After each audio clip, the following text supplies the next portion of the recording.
अस्सलाम वालेकुम रहमतुल्लाहि व बरकातहू। क्या हाल है आप सब के? अल्लाह के फजल करम से मैं भी बिल्कुल ठीक ठाक हूँ और उम्मीद करती हूँ जहाँ कहीं मुझे देख रहे हैं बिल्कुल ठीक ठाक होंगे। तो जी आज एक और नई रेसिपी के साथ फिर से हाजिर हूँ। इस रेसिपी का नाम है पालक आलू।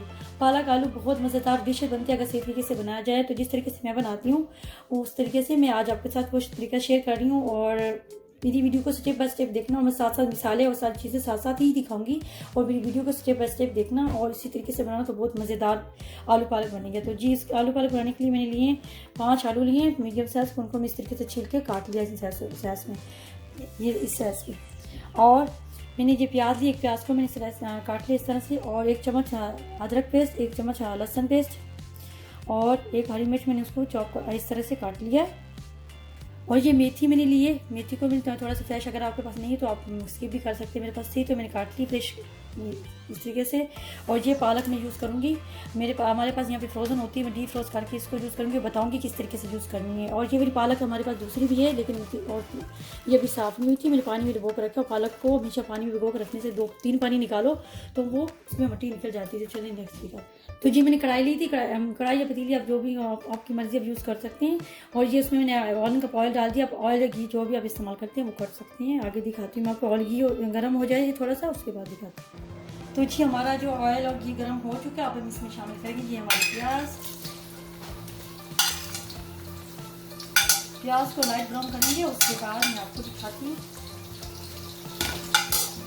पालक आलू को सब्ज़ी के लिए प्याज हमेशा लाइट ब्राउन नहीं होती, ज़्यादा ब्राउन नहीं करनी होती। तो उसके बाद दिखाती हूँ हम इतनी देर में पालक का कर लेते हैं। मैं दिखाती हूँ कि पालक किस तरह करना है। ये मैंने पालक के लिए पैन लिया, मैंने कोई ऑयल वगैरह कुछ नहीं डाला उसमें। ये देखिए मेरी फ्रोजन पालक मैं इसमें डाल दूँगी तकरीबन 1 किलो के हिसाब से। और हम इसे चूल्हा खोल देंगे, इसको जब तक पकाएंगे जब तक पानी ड्राई हो जाए, उसके बाद हम इसको ग्राइंड करेंगे। वैसे तो वैसे ही फ्रेश पालक और आलू वगैरह डाल सकते हैं, लेकिन इस तरह और मज़े की बनती है। तो ये तब तक पकाऊंगी जब तक इसका पानी ड्राई नहीं हो जाए, तकरीबन 1 किलो के हिसाब से। तो उसके बाद दिखाते हैं। और हमारी प्याज ज़्यादा ब्राउन हो रही है, देखते हैं। तो देखिए हमारी पालक हो रही है, अब मैं इसमें शामिल कर दूँगी ये जो हमारे पास जो है मेथी कटी हुई थी। अब हम इसको ढक्कन ढक के इसको मीडियम टू हल्की आंच तक पकाते रहेंगे। इतनी देर में हमारा मसाला और आलू वगैरह कर लेंगे। तो उसके बाद दिखाऊंगी, इसका मैं पेस्ट बनाऊंगी, पेस्ट बना के दिखाऊंगी। प्याज हमारी हो गई। देखिए हमारे जो प्याज हैं इस तरह से ब्राउन हो चुके हैं, हमें सब कितना ब्राउन करना है। अब हम इसमें ऐड कर देंगे ये लहसुन अदरक का पेस्ट और हरी मिर्ची। 2 मिनट करने के बाद हम इसमें टमाटर शामिल करेंगे, वो दिखाते हैं। जी मैं टमाटर नहीं है, फ्रोजन टमाटर से हमारे में डीप फ्रोज करके उनको इस तरीके से काट लिया, फ्रेश यूज़ कर सकते हैं। तो ये 2 टमाटर हैं मीडियम साइज़ के। और अब मैं डालती हूँ लहसुन अदरक को तकरीबन 2 मिनट हो सकते हैं। अब हम शामिल करेंगे इसमें टमाटर, ये जो हमारे टमाटर थे। अब हम थोड़ा सा टमाटर को अच्छी तरीके से वो कच्चा पका कर लेंगे। उसके बाद हम इसमें मसाले शामिल करेंगे, मैं दिखाती हूँ। लेकिन ढक दे, थोड़ा कच्चा पका करेंगे तो जरिए मसाले दिखाते हैं। ये मसाले लिए मैंने 1 चम्मच भर के लाल मिर्च पाउडर और नमक। देखिए बिल्कुल कम नज़र आ रहा है क्योंकि नमक मैं हमेशा कम डालती हूँ, क्योंकि नमक अगर ज़्यादा हो जाए तो निकाल नहीं सकते। देखिए कम हो तो हम दोबारा यूज़ कर सकते हैं। तो नमक आपके टेस्ट के मुताबिक होना चाहिए। और मिर्चें भी आपको पता होना चाहिए कि आपकी कितनी तीखी हैं, तेज़ है, तो उसके मुताबिक डालनी चाहिए। तो नमक मिर्च और ये हल्दी पाउडर 1 चम्मच, धनिया पाउडर 1 चम्मच, जीरा पाउडर 1 चम्मच, साबुत जीरा 1 चम्मच, होम मेड गरम मसाला 1 चम्मच। तो ये हम शामिल कर देते हैं। अब ये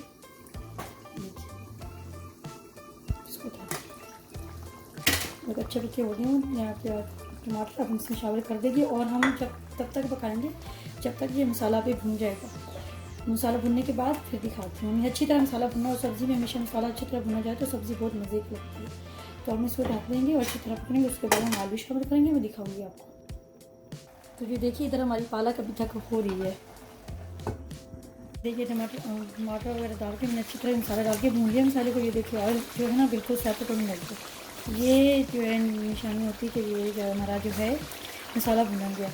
मसाला बहुत अच्छी तरह से भुन गया। अब मैं इसमें शामिल कर दूँगी ये जो हमारे आलू कटे हुए हैं, इसको शामिल कर देंगे। और आलू को तकरीबन 5 मिनट हम फ्राई करेंगे। उसके बाद हम इसमें शामिल करेंगे फिनिश पालक।